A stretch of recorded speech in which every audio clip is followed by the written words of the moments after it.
Halo, pada kesempatan kali ini saya akan membahas mengenai dampak penyalahgunaan iptek. Sebelumnya, apa sih iptek itu? Iptek adalah akronim dari Ilmu Pengetahuan dan Teknologi, atau yang secara luas kita artikan sebagai. Lalu, apa sih buah karya terbesar dari iptek ini? Jadi, perkembangan ilmu pengetahuan yang semakin pesat menjadikan manusia semakin tidak berjarak. Semuanya berlangsung dengan cepat dan mudah. Nah, proses inilah yang disebut dengan proses mendunia atau yang lebih kita kenal sebagai globalisasi. Proses ini adalah anak dari iptek itu sendiri. Nah, negara kita nih termasuk salah satu yang mendukung perkembangan iptek penduduknya.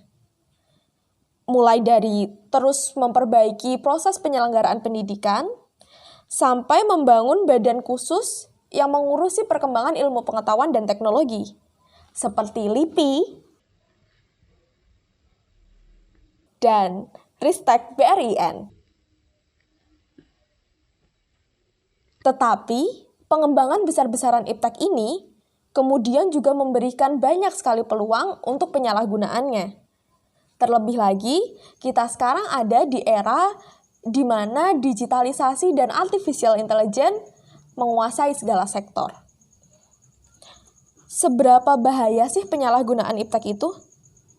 Nah, lihat contoh kasus-kasus berikut ini. Hingga Agustus 2019 saja, sudah ada lebih dari 3.000 kasus kejahatan cyber di Indonesia. Ada yang berupa pencurian dan penjualan ilegal data, seperti yang terjadi pada Facebook dan baru-baru ini Zoom, dan pelaku cybercrime pun bervariasi. Bahkan, ada pula anak di bawah umur. Tidak semua penyerangan cyber ini memiliki maksud yang jelas. Misalkan, pada kasus peretasan situs pantauan COVID-19 milik pemerintah DKI Jakarta. Peretasan semacam itu juga terjadi pada situs pemantauan penyebaran coronavirus versi Johns Hopkins University. Kasus-kasus tersebut adalah penyalahgunaan kemampuan seseorang dalam menguasai teknologi, yaitu dengan melakukan hacking. Apa sih hacking itu? Hacking merupakan kegiatan masuk ke sistem melalui sistem operasional lain yang dijalankan oleh hacker. Tujuannya untuk mencari hole ataupun bug pada sistem yang akan dimasuki. The modern battlefield is everywhere. How is this all possible? Think of it as a Google search, except instead of searching only what people make public, we're also looking at everything they don't. I know about your conversations. What is this? Leave that there. Are they watching us? The house is bugged. By who? Lalu dengan adanya kasus hacking-menghacking tadi, tentunya kita harus lebih aware ya dengan dunia digital di sekitar kita. Kenapa?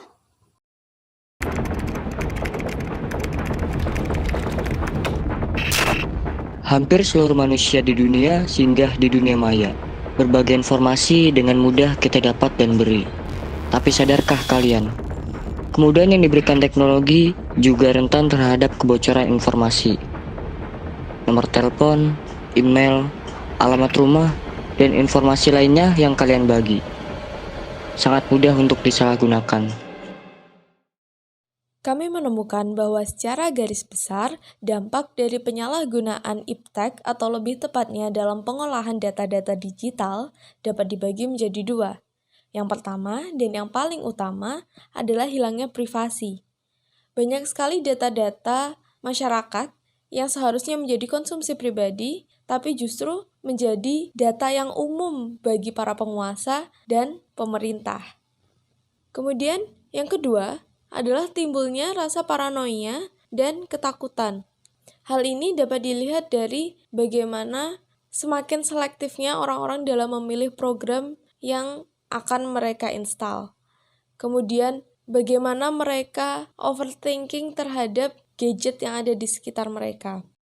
Hal itu tentu saja memiliki dampak positif, tapi jika dilakukan secara berlebihan, tentu akan merusak fungsi dari teknologi itu sendiri. Bagaimana caranya agar tidak menjadi korban dari penyalahgunaan iptek? Yang pertama, lindungi password Anda. Buatlah password yang cukup panjang tetapi masih dapat Anda ingat. Dan jangan membaginya pada siapapun. Yang kedua, pastikan mengunduh program dari penyedia yang telah terverifikasi. Jika Anda ingin mengunduh program lalu menginstalnya, pastikan dulu bahwa Anda mendapatkannya dari sumber yang terpercaya dan mendapatkan ulasan yang baik juga. Kemudian yang ketiga, perhatikan ketentuan dan privasi yang ditawarkan. Ketika Anda akan menginstal suatu program, biasanya akan muncul syarat dan ketentuan untuk menjalankan program tersebut. Pastikan Anda membacanya dengan benar sebelum Anda klik setuju untuk install program atau aplikasi tersebut. Kemudian yang keempat, pasang gawai Anda dengan antivirus. Dan antivirus tersebut harus dari sumber yang terpercaya. Kemudian selanjutnya, jangan sembarangan membuka tautan. Banyak tautan-tautan yang ternyata merupakan phishing dan mungkin juga akan merusak ponsel dan privasi Anda. Bukan hanya sekedar tautan, ini juga berlaku pada file-file yang Anda unduh. Jangan mengunduh file dari sumber yang tidak jelas dan Anda tidak jelas itu apa. Yang terakhir, gunakan jaringan yang aman dalam mengakses data-data Anda dan juga internet. Tetapi, yang terpenting di antara semuanya adalah tetap waspada dan jangan mudah menyebarkan berita yang belum diketahui kebenarannya. Karena bisa saja Andalah pahlawan yang memutus rantai hoax tersebut. Nah, bukan hanya kita nih yang harus berusaha. Pemerintah juga tidak tinggal diam dengan kejahatan-kejahatan yang ada di dunia cyber Indonesia. Bahkan, negara kita memiliki suatu badan yang bernama Badan Cyber dan Sandi Negara yang bertugas mengurusi hal-hal cyber di Indonesia. Fungsi dari Badan Cyber dan Sandi Negara ini adalah penyusunan, pelaksanaan, pemantauan dan evaluasi terhadap kebijakan teknis di bidang identifikasi, deteksi, proteksi, penanggulangan, pemulihan, pemantauan, evakuasi, pengendalian proteksi e-commerce, persandian, penapisan, diplomasi cyber, pusat manajemen krisis cyber, pusat kontak cyber, sentra informasi, dukungan mitigasi, pemulihan penanggulangan kerentanan, insiden, dan atau serangan cyber. Menurut data yang dirilis oleh BSSN, yaitu catatan hingga tanggal 12 April 2020, telah terjadi lebih dari 88 juta serangan cyber. Dan 25 diantaranya berkaitan dengan COVID-19. Jadi teman-teman, semudah atau secepat apapun teknologi masa kini, bijaklah menggunakannya dan jangan lupa berpikir sebelum melakukan klik